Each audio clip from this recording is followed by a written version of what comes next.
Unmanned aircraft are pretty much like standard aircraft that are flying today, although they range from very small up to very large aircraft.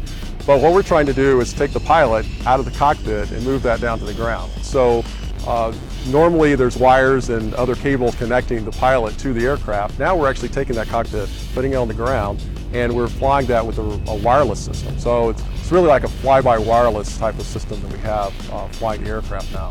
And so that communications link, which is what I'm developing, has to be very reliable. I mean, just as reliable as those wires that we're connecting it on board the aircraft. Because the FAA has stringent rules in place about flying in the NAS, the communications team at Glenn is using a surrogate aircraft to help with the tests. Although this T-34 aircraft can be flown from the ground like an unmanned aircraft, there is in fact a pilot sitting inside the cockpit to monitor the flight during this initial testing phase. If you look at unmanned aerial vehicles of today, one of the biggest concerns comes from the fact that they cannot sense and avoid oncoming traffic autonomously, which clearly represents a significant mid-air collision hazard to other aircraft operating in the same airspace. We travel from destination to destination with little thought of all the people, equipment, and regulations put in place to make our national airspace system the safest in the world. Airports, air traffic controllers, towers, communication systems, maintenance crews, and thousands of other moving pieces, along with regulations, are all key elements that allow for relatively smooth and safe operations for the nearly 50,000 flights that take off and land in the U.S. every day. Our National Airspace System, or NAS, is incredibly robust, and in fact works so well because everyone who works within the system understands their role and the procedures that have to be laid out. But when you have a system that works so well and is so vitally important, the idea of making fundamental system-wide change can be daunting. And one of the biggest changes that will be confronting the NAS shortly is the inclusion of unmanned aircraft systems, or UASs. The FAA has strict rules outlining all aspects of piloted flight, but with no pilot inside a craft, changes will need to be made to make sure these systems are as safe and robust as possible. So with us using manned aircraft, we can fly anywhere in the National Airspace System where that aircraft normally operates, and that allows us to test in a realistic environment where we expect unmanned aircraft to actually be flying in the future, rather than being restricted to portions of the desert or something where we may not see a lot of unmanned aircraft flying in the future. We'll be integrating the multiple technologies from the UAS project as a whole together and flying those all as one mission. So there'll be a real pilot at the ground control station developed for this project, as well as my radio link, and then algorithms on board the aircraft for the separation assurance portion of the test. So all of that in concert lets us fly the aircraft, because the aircraft will be in a surrogate type configuration, so the commands from the ground control station will actually be maneuvering the aircraft. So in that, it's a full end-to-end test in a realistic environment. The testing we're doing is helping enable a whole new industry for unmanned aircraft, because without this, civilian aircraft will not be able to fly in the National Airspace System.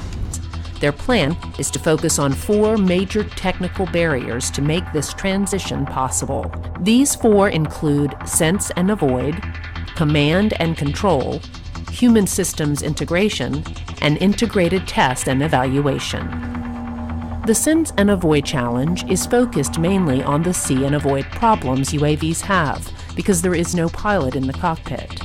Technology will need to be developed that will, in essence, replace the pilot's eyes with incredibly accurate radar, helping UAV pilots on the ground avoid any nearby aircraft. The command and control challenge will develop a new radio system that will be integrated into the NAS, allowing for reliable and secure communications. The human systems integration challenge is essentially a human factors challenge that will help configure uniform ground control systems and displays to enable ground station pilots to work effectively. And the Integrated Test and Evaluation Challenge will provide a relevant environment, which will allow researchers to integrate different components of the system and test them in a virtual environment, then into real test flights. One of the biggest challenges facing the integration of unmanned vehicles in the NAS is separation assurance, or sense and avoid. Understanding these variables and developing the automation to help pilots make the proper decisions while navigating is challenging. Part of this challenge comes in working through integration issues with air traffic control, pilots in the air, and UAS pilots on the ground. With that in mind, the NASA Langley team has put together sophisticated testing environments, which will allow pilots, air traffic controllers, and researchers to work collaboratively in the confines of the Air Traffic Operations Lab, or ATOL. This team is coming up with procedures for pilots from unmanned stations to communicate and interact in the most effective way with air traffic control and other piloted aircraft. Although the ATOL is physically located at NASA Langley Research Center, a component of this work is also being handled by a team at NASA Ames, located in California's famed Silicon Valley. Here, the UAS team is working on both sense and avoid and human system integration. My area is human systems integration, and so I work on the ground control station where the pilot or the operator sits to control the UAV. And our work with integration in the NAS is really trying to understand what the minimum displays are, what the information requirements are for that operator to safely operate in the national airspace. And so we've been doing work with the FAA, with RTCA, Special Committee 228, to help develop the guidelines for what the minimum information requirements are for UAV operators to fly in the NAS. We're really primarily integrating technologies that exist today and looking how that they come together in an integrated system to be able to address this need. For example, we're taking onboard radars integrated with other surveillance systems to be able to ensure that the operators can perform see and avoid functions that are currently done visually by manned aircraft. And so it's primarily an integration of existing technologies and developing the requirements and testing those requirements to ensure that the UAVs can safely fly in the NAS. Just a few hours down the road from NASA Ames, the culmination of much of this integration happens here at NASA's Armstrong Flight Research Center. Since the earliest days of flight, this lake bed in the high desert has been used to test virtually every type of aircraft imaginable. This storied research center is where much of the flight testing for the UAS integration into the NAS will take place. The final challenge is IT&E. Here is NASA Armstrong's Sam Kim to explain. IT&E stands for Integrated Test and Evaluation, and that sub-project deals with taking the research that our project is developing, all the software, the algorithms, the procedures, and putting that into a relevant environment. That relevant environment entails simulations that replicates the real world as high fidelity as possible, but then ultimately we need to take that to a flight test environment and to be able to validate the results. As the word integrated entails, right, in IT&E, the integrated test and evaluation, it is an integrated effort to take all the elements of the 4 sub-projects that are part of the US and the NAS project and trying to get those into an integrated environment. So yes, we need to make sure that all the systems play together, and more importantly, that they really replicate the real world as close as possible. So ultimately, like I said, it goes from simulations into flight tests.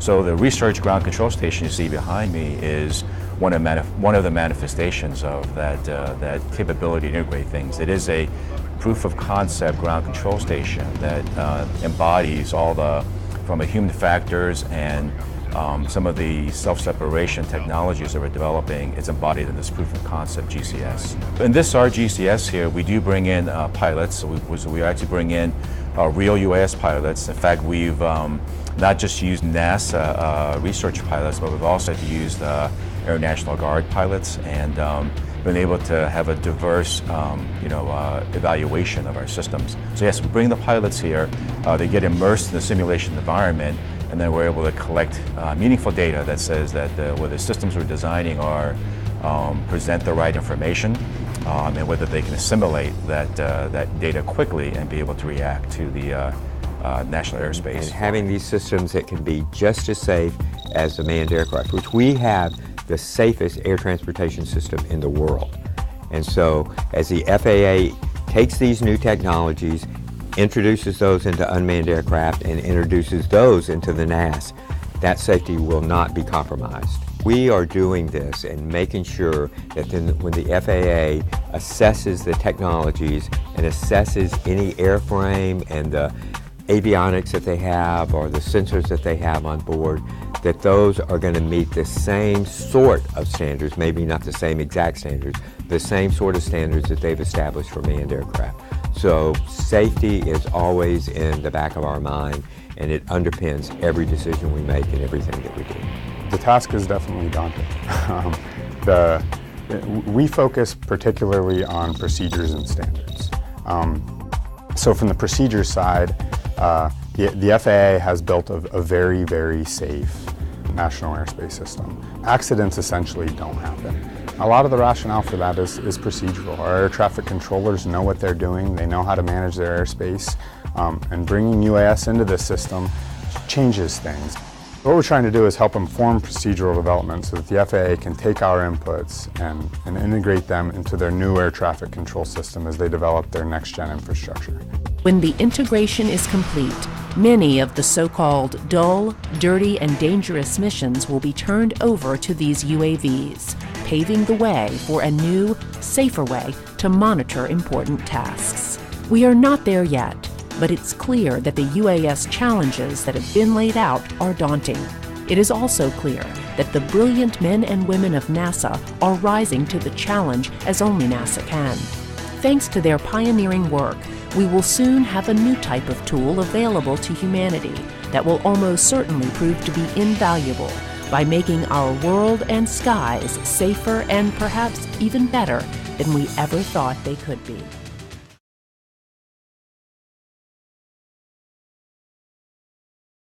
So it's really like a fly-by-wireless type of system that we have flying the aircraft now. And so that communications link, which is what I'm developing, has to be very reliable. I mean, just as reliable as those wires that were connecting it on board the aircraft. Because the FAA has stringent rules in place about flying in the NAS, the communications team at Glenn is using a surrogate aircraft to help with the tests. Although this T-34 aircraft can be flown from the ground like an unmanned aircraft, there is in fact a pilot.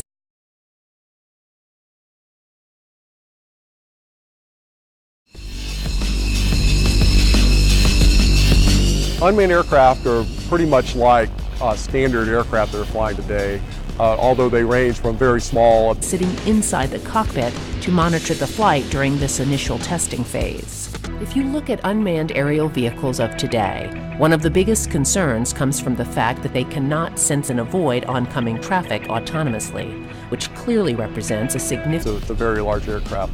But what we're trying to do is take the pilot out of the cockpit and move that down to the ground. So normally there's wires and other cables connecting the pilot to the aircraft. Now we're actually taking that cockpit, putting it on the ground, and we're flying that with a wireless system.